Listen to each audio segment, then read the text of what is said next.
नमस्कार, आप देखना शुरू कर चुके हैं महाखबर। आप पहली बार हमारे चैनल पर आए हैं तो हमें सब्सक्राइब करें, शेयर करें। यूपी के बाहुबली अतीक अहमद की पत्नी ने सीएम योगी आदित्यनाथ को चिट्ठी लिखकर पति के जान बचाने की गुहार लगाई है। एक वक्त ऐसा भी था जब अतीक अहमद पूर्वांचल में खौफ का दूसरा नाम था। खौफ ऐसा था कि 10 जजों ने उसके केस की सुनवाई से खुद को अलग कर लिया था। अतीक अहमद भले ही गुजरात की साबरमती जेल में बंद हैं, लेकिन हाल ही में प्रयागराज में हुए उमेश पाल मर्डर के चलते वह फिर चर्चा में हैं। दरअसल पूर्व विधायक राजू पाल की हत्या का उमेश मुख्य गवाह था और अतीक अहमद और उसका भाई अशरफ आरोपी है। साल 1979 की बात है। इलाहाबाद अब प्रयागराज के चकिया का रहने वाला एक लड़का 10वीं क्लास में फेल हो गया। पिता फिरोज अहमद तांगा चलाकर परिवार चलाते थे।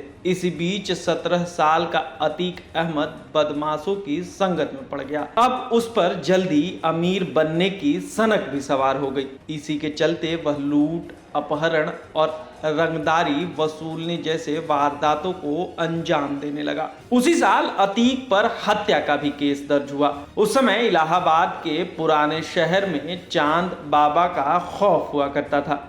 पुलिस और राजनेता चांद बाबा से परेशान थे। ऐसे में अतीक अहमद को दोनों का साथ मिला। 7 साल में अतीक चांद बाबा से भी ज्यादा खतरनाक हो गया।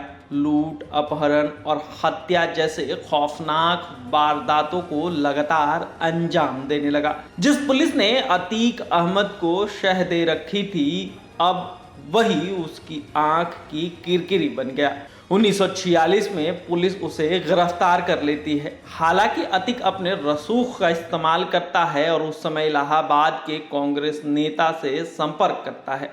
नेताजी की दिल्ली तक पहुंच थी और काम हो जाता है। दिल्ली से फोन आता है और अतीक जेल से बाहर निकल आता है। अपराध की दुनिया में अब अतीक बड़ा नाम हो चुका था। साल 1989 में राजनीति में उतरता है और शहर की पश्चिम सीट से विधानसभा चुनाव लड़ने का ऐलान करता है। इस बार मुकाबला था चीर प्रतिद्वंदी चांद बाबा से। ऐसे में गैंगवार तो होना ही था।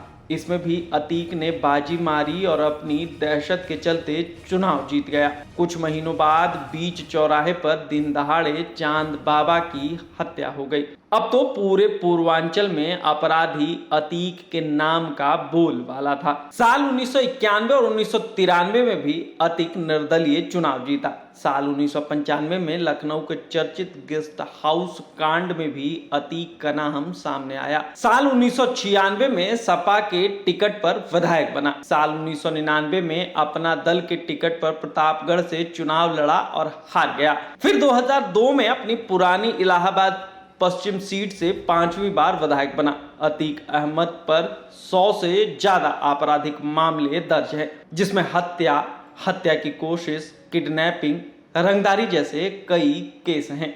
उसके ऊपर 1989 में चांद बाबा की हत्या, 2002 में नस्ल की हत्या और 2004 में मुरली मनोहर जोशी के करीबी नेता अशरफ की हत्या, 2005 में राजूपाल की हत्या का आरोप है। लगातार दर्ज हो रहे मुकदमों के कारण उसके राजनीतिक करियर पर भी फुल स्टॉप लगने लगा। 2012 के यूपी विधानसभा चुनाव के वक्त अतीक अहमद जेल में था। साल 2012 में उसने चुनाव लड़ने के लिए इलाहाबाद हाई कोर्ट में जमानत के लिए अर्जी दी। हालांकि हाई कोर्ट के 10 जजों ने केस की सुनवाई से ही खुद को अलग कर लिया। 11वें जज ने सुनवाई की और अतीक अहमद को जमानत मिल गई। चुनाव में अतीक अहमद की हार हुई।